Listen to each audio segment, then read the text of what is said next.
We're here to speak for justice and humanity, for the legal and moral rights of 500,000 citizens of the state of California who, through no fault or choice of their own, are mentally retarded.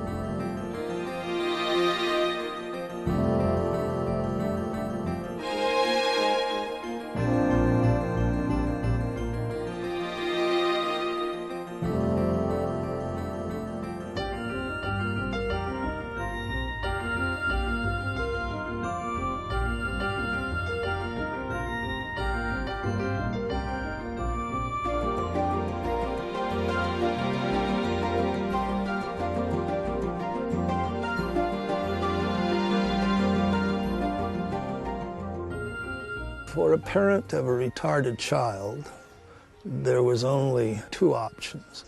One, you kept the child home and dealt with the child as best you could. Or two, you would institutionalize the child. There was nothing in between.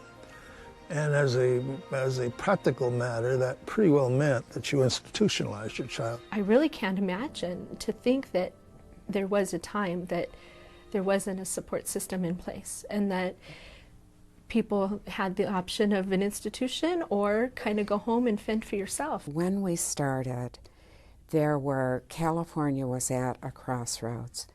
There were people on a waiting list to go into state hospitals, which were, in those days, merely warehousing people in these large isolated institutions. They made no discrimination between developmental disabilities, autism, whatever.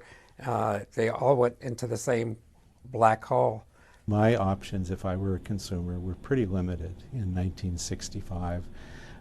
I was not going to have a place to work. I was not going to have financial support. I might very well have ended out in an institution. There were 13,000 people in them, and parents were seeking another way. And what they wanted was something that really, as far as we know in this country, had never been done before. And that was that children could live at home with their families, and adults could live in the community, and that services and supports would be provided to them in their home communities. I remember having a conversation with the late John Thurman, who was an assemblyman in the Valley.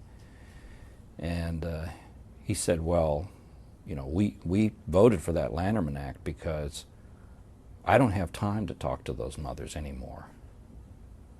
He said next to the NRA, those mothers were the toughest group he ever met. He said, I'd vote for anything. So, you know, those early people were, I mean, incredible, strong, committed, focused people, because for their lives to get better, something had to change. Right at the beginning, if you read the act, it says the state of California has a responsibility to its developmentally disabled citizens and an obligation to them which it must discharge. Well, the first thing I think that the Regional Center gave my parents was some hope. Early, you know, they were told to put him in an institution when he was 3. My parents went to visit Camarillo State Hospital and said they felt like he would be housed like an animal and that he would never live like that. And so I think having an institution like, you know, the Regional Center system gave them the sense that there was hope for him, that he didn't have to go to that alternative and that there was something in between. We are very optimistic for her future. When I talk to friends who have very little experience with people with developmental disabilities, and I talk to them about Christina living on her own, Christina having a job, Christina having a boyfriend, getting married, things like that, they look at me like I'm crazy.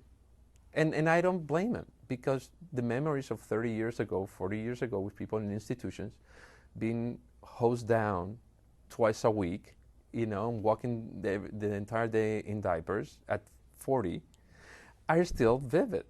And it's amazing how much we've overcome and how far we've come in these years. I go to Lakewood High School, and I am in 10th grade. I am a sophomore, and I'm great.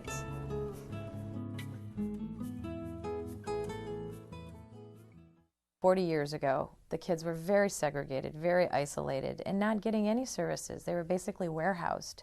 There was no public education, and we were working with legislators at that time to get education for people who were severely retarded. Students were educated in basements of churches, they were in institutions, they were put away many times. The medical doctors are saying to parents, you know, your child's never going to equate to anything. Oftentimes they were not even offered a school program until after age 6 or 8, and many children never got any school program at all because it was not an entitlement at that time.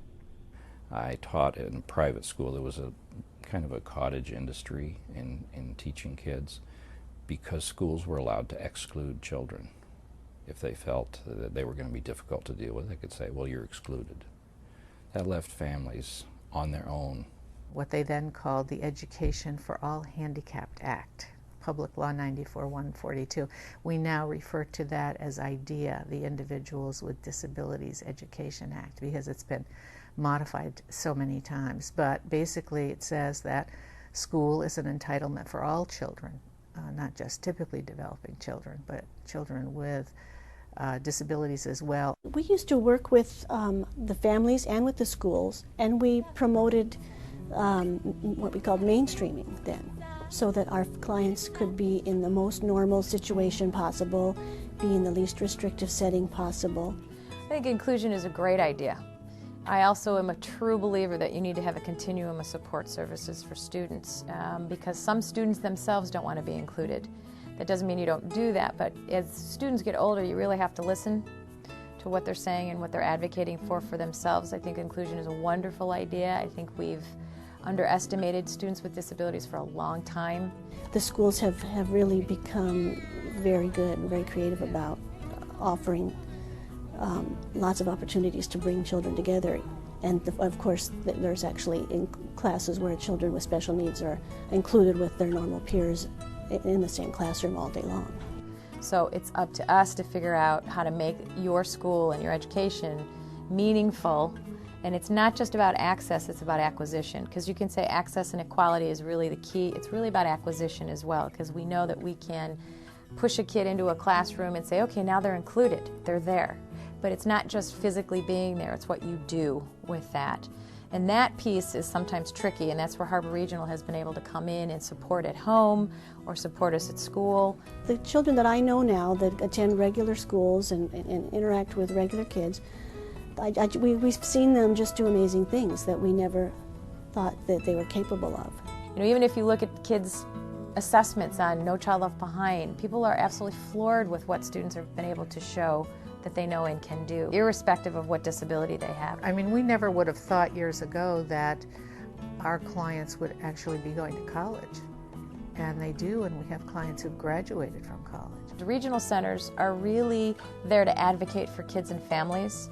And sometimes we need that. Sometimes the school districts need a regional worker to come in and say, you know what, you might think that, but this is the way we're going. And having that collaboration, because the needs of kids and families are so unique and so different, we tag team and we make sure that the kids and the families get what they need based on a collaboration. It's been a wonderful, wonderful collaboration. Some of the challenges for K-12 in the future, I think it's continuing the path that we're on, making sure that all kids count and that students are getting equitable access to education that allows them to acquire skills, that we're not just putting them in a classroom and saying, okay, there they are, they're included, that's fine. But I think because the needs of the students have changed over the years, I think the challenge for us is to make sure that we provide for those students. I'm a dedicated worker. I'll come to work every day.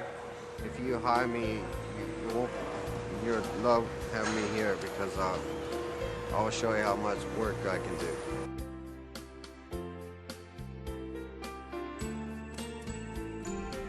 We're out in the community, and I hold down a 40-hour job, 5 days a week, and other clients do that too, and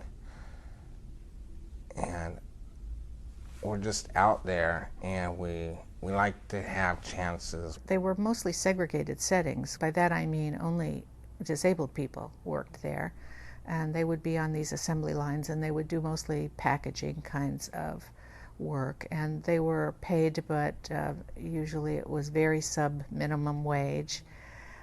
And today this is such a totally different picture.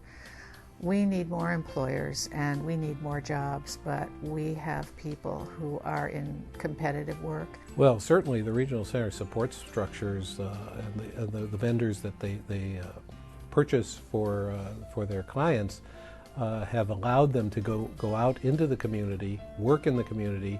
They have made contacts with corporations, large corporations, who have become supportive of hiring disabled people. And with the supportive services, if necessary, these people have jobs they go to every day. We have people who are in jobs where they get supports. They can't really be out on their own totally, but if somebody is with them at least some of the time to help guide them, they're able to work and be paid minimum wage, above minimum wage. I have a job coach, and before I was going from one job to another where I couldn't keep, and I couldn't understand how to solve problems in the workplace or if something comes up. And then I have a job coach now that comes up and soothes me. You know, I'm excited about the array of opportunities that people can have. If they want to find a job, you know, we have services, supported employment services, that can really work with them on an individual basis to identify what kind of job that's going to be and where we're going to find it and what kind of support they need to do it. For this job that I have, they were able to get me into a computer skills learning class, and I learned about computers, and I actually use computers that work. So. In general, they're excellent workers because they love to be out on the job. They love to be with other people, and they love to do a job that they feel proud of. That is a major fact that, you know, that he did learn gradually over the years. Today he's employed. He's been with the same company for 15 years. And also it helps people with disabilities contribute to the general society. Because my son has a job, so he can spend and he can be part of the tax system.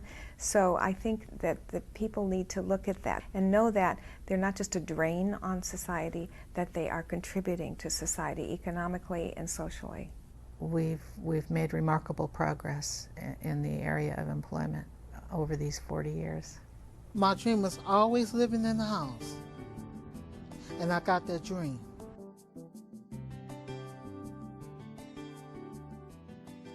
The parents started this whole system, this whole movement, because they were tired of their kids going to these institutions. They wanted them in the community. They said, you know, let's do something here. Initially, housing wasn't an issue for our clients because the fact is they either lived at home with their families or they lived in an institution. The housing world, when I got here, was basically institutions and large, I call them institutions in the community. There were some licensed homes in the community. They weren't many. We had very few clients there. 40 beds, 12 beds, big.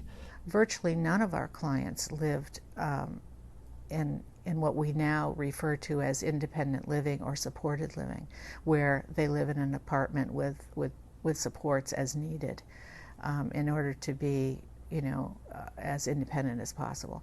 So that really didn't exist back in those days. So we've come a tremendously long way. We have many options for living. We have the regional center system, thank God for that, who will provide whatever it takes for a person to live in the community, whatever it takes. She had a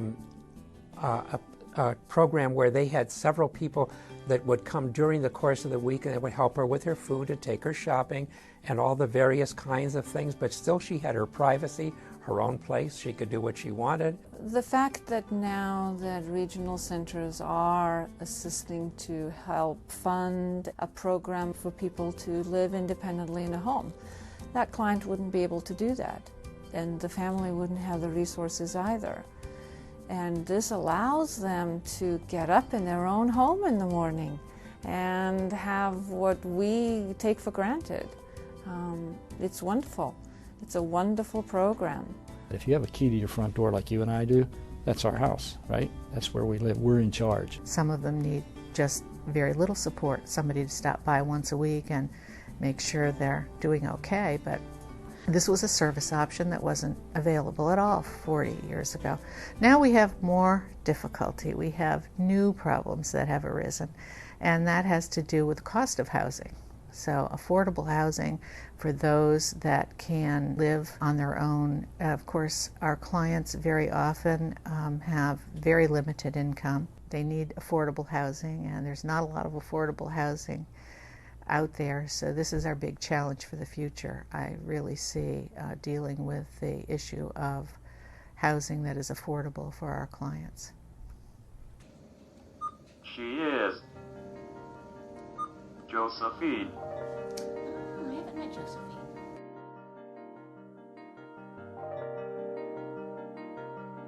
If you go back 20 years ago, 30 years ago, the idea of technology was sort of referred to in the regional center system as durable medical equipment. And it was kind of conceived as a device or equipment that was related directly to a medical need. And I think that there's a sea change in terms of how regional center as a system looks at that.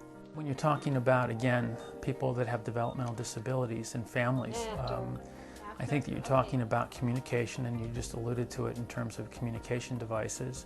I think you're also looking at educational and literacy issues, and then social recreation issues. Everyone uses technology in a different way. In terms of the field, when you say assistive technology, there's a whole large universe of tools that fall into that category. The idea of how are you going to use assistive technology, computer technology, to support personal development when you're talking about a developmental disability, I think that there's great promise.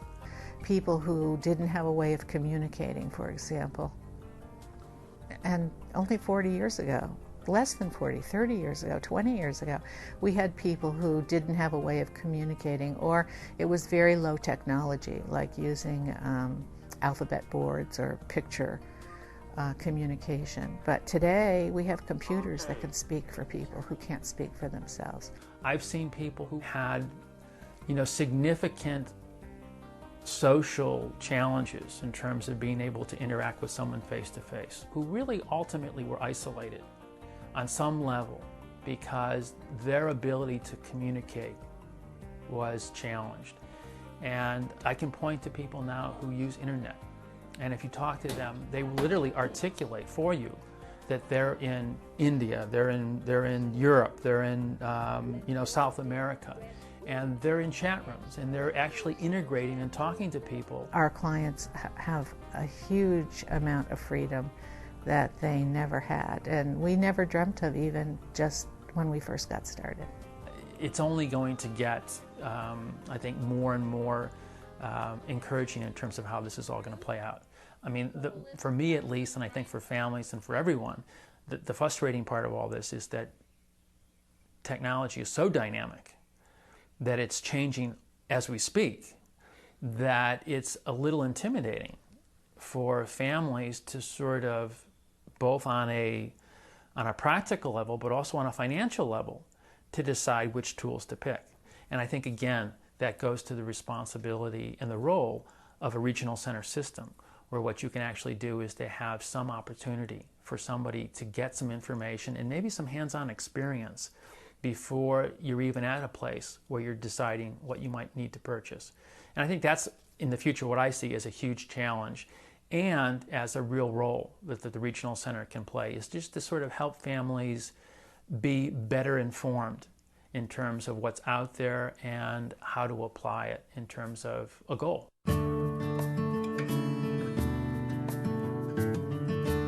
Many people didn't quite know what to do with us after Luke was born.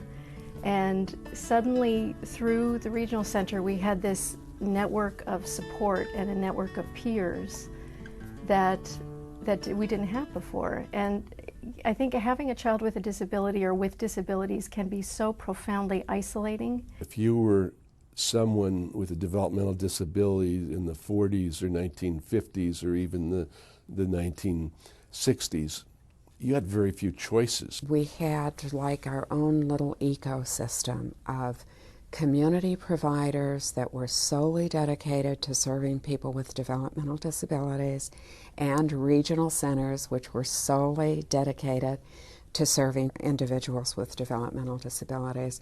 We were in the community, but we were not part of the community. When I compare then and now, I mean, it was just so much more limited. And what we considered, for example, to be opportunities for independent living or job training, they were still, much more separate, sort of parallel to the rest of the community, but not integrated the way they are now. One of the wonderful benefits of the regional center is that we looked around and we said, well, if we're going to provide these services in the community, we need to develop them. And we need to talk with families about what would help them to care for their child or their adult child at home. The families have diverse needs, and of course the culture in this area specifically is very diverse. And so what the regional center has been able to do is to listen and then add a program that helps that specific need. They've been very flexible. I see our service plans now being much more individualized than they were in the past, even though in those days we did think they were individual plans. But there were just, there are fewer opportunities that we thought about then, so the service plans looked a lot more alike than they do now, because now it's really just a picture of that individual. What are your dreams? What are your wishes? Where do you want to go? And that's where we start. Quite different than what we talked about for 35 years when we talked about problems. They also have much more control over their own destiny through personalized planning kinds of services. So I'd sum it up with really just a lot more choices and a lot more control over their own lives. We have camps, we have after school, we have assistance for the families to go and be educated on the different diagnoses and babysitting services so they can bring the family and they can go to the class. The coaching skills are available for the clients. Daycares, specific one-on-one services with the clients at home. There are support groups for families who are learning how to advocate for their children with the school system. There are support groups for different language and cultures. We provide preschool for children. We provide independent living skills, coordinating medical services, reviewing medical charts, doing medical examinations. I don't think there's if you sort of go through all the areas of a person's life, we touch every single one of them. He was 100 days early exactly, 1 pound, and we lived in the NICU, the Neonatal Intensive Care Unit, for 158 days. The first 3 months, nobody gave him a chance to survive whatsoever. When I think back just in the area of medical technology, for example, I'm impressed because today, back when I first started and I went on rounds at Children's Hospital, when we had a little baby that was born at 2 pounds, we were sad because we felt that child wouldn't make it. And today we see babies born at less than 1 pound, and we can do so much. These babies survive. Realistically, I have no idea where Nicholas would be without Regional Center. We didn't even realize what challenges he would face. Therefore, we wouldn't know really what to provide him for services. As time went on, we started to understand what his challenges were in a better way. But, for instance, our regional caseworker came and looked at some of his challenges, which are very unique because he was a micro-preemie. And she actually brought up things that he needed that I would not have even understood existed. Detecting things early makes a huge difference in every single area. It makes a huge difference for the child who ends up with a diagnosis that's a lifelong diagnosis, because they're getting intervention that will impact their long-term prognosis and well-being. I know for a fact that a lot of therapists have told me that because they received early intervention, it's so noticeable when they work with them because they can see the difference that it's made. The families are getting support much earlier.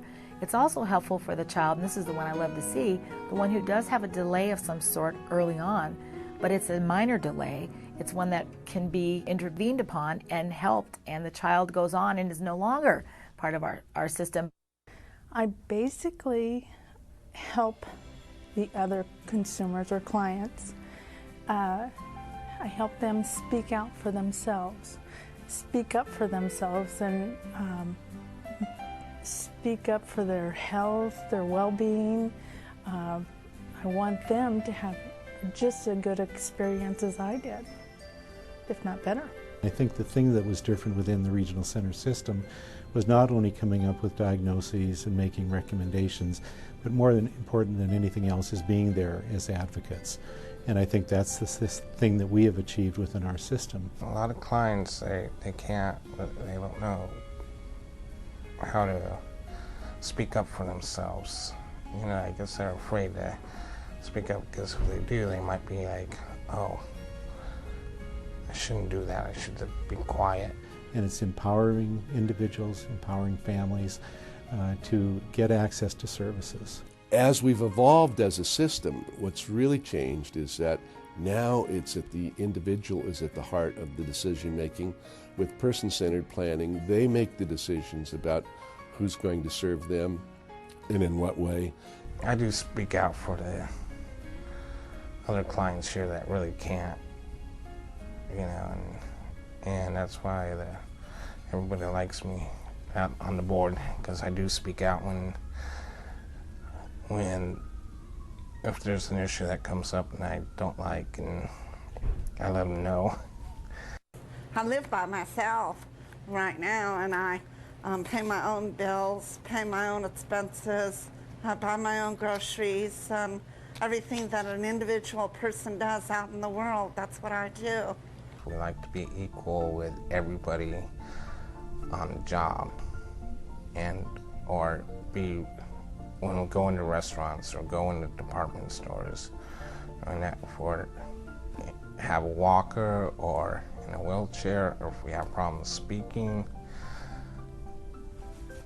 that's our disability. A lot of people out there, they don't understand. I think when I look at the world in which we're raising our son, it never feels like enough to me. It never feels as if society or people know what to do with people with disabilities. I mean, I'm happy when I see a film that has someone with a disability. I'm happy when I read an article that mentions someone with a disability.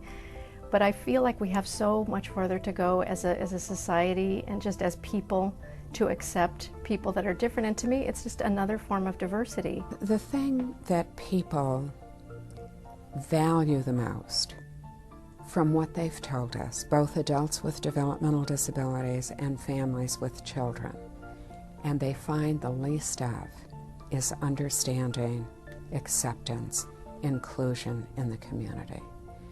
This is something that emotionally resonates with them and with us. How do we go about achieving that? Not long after we first started, we began to realize that it's not enough to be in the community. It's just not good enough to be in the community. We need to be part of the community. And I don't think it's the regional center so much as it is our whole society. And looking at other as us. And we just don't have that ability yet. And it needs to happen in our education system. It needs to happen in our medical system. It needs to happen in our service delivery system. But it's individuals who make the difference, and I think we're on our way, but we have a way to go. If you talk to kids who have grown up and had contact with disabled kids, it's clear to me that the people who benefit most are actually the non-disabled kids. That's where understanding, acceptance, empathy really begin, before children get older. It's become so much more common, I think, in all of our communities to have people of all ages with developmental disabilities just be really involved in the community in different ways, attending preschools, attending the schools, being in the same child care setting as kids without special needs, you know, all the way up to being on a job at a place of business that you go and you know, you go to a restaurant or you go to a store and you're being served by somebody with developmental disability. They belong in the classroom. They belong in our neighborhoods, in the house next door, through supported living. They belong in our shops, you know, behind the counter, telling us, good morning, what do you need, through supported employment. That has been the biggest change in the last 15 years.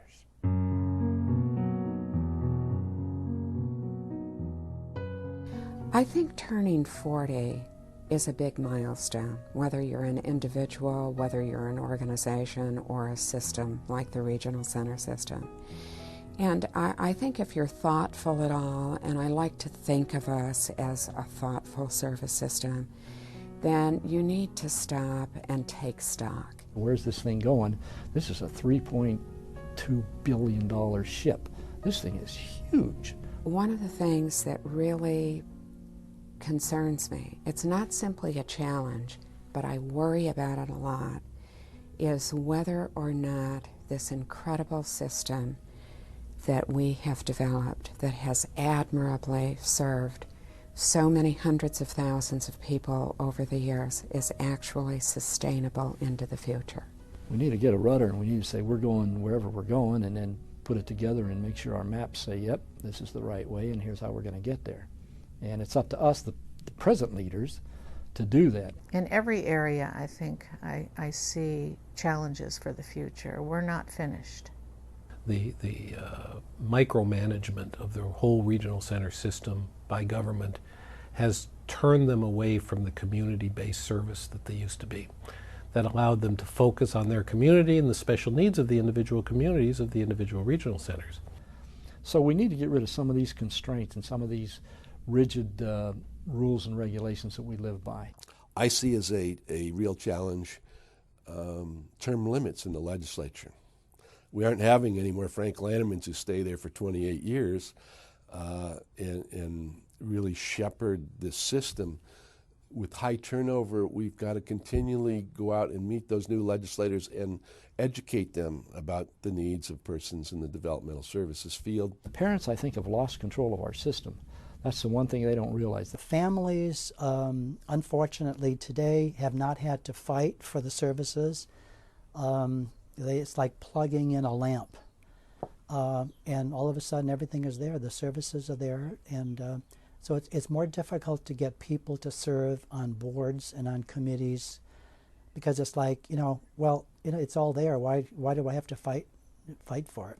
I think a few years ago when the Lanterman Act was in danger of being cut down or destroyed, I think hopefully everyone really got a sense of we cannot take this for granted, ever. Regional center is a blessing. We need to make sure that it stays strong and that it's funded properly. But in order to accomplish that, it requires involvement on the part of parents. The parents, if they united in the state of California like they really should, they would have an incredible amount of power. Not just the board parents, I'm just talking about the 200,000+ parents we have. My God, what a political force that would be. And I think that we have to continue to make sure that there's grassroots movements among families and especially among the people that are consumers of services, to make sure that these services and these opportunities in this legislation does not go away. And we need more parents' participation. And as a parent, more we learn what is going on in the system, we can't ignore and to participate. And we should really work together for this system go forward. I think another real challenge for the system is to do some serious succession planning. If you look at our 21 regional centers and look at who the directors of those centers are, most of them have been there for years and years and years. And this is a good, because we have tremendous talented people with a lot of wisdom, but they're all getting to that age where they can consider retirement. And I worry whether we have the leaders coming up and groomed behind them to take their places. I think the other notion of leadership today that's different from when our system first started. When you look at it, it was primarily parents, a few visionary professionals, and legislators. I think in those days, we really did not have this concept that people with developmental disabilities could be leaders, and they are, and they're perfectly capable of leading, and we need to focus on developing leaders among people with developmental disabilities.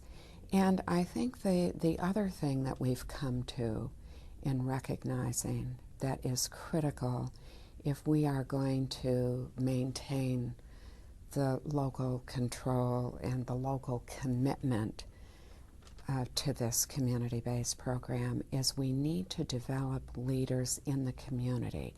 And by that I mean people who don't otherwise have a connection to the regional center system because they don't have a family member. I think that is extremely critical for us going into the future. If we're going to keep this vision alive, if we're truly going to get connected and be part of our community.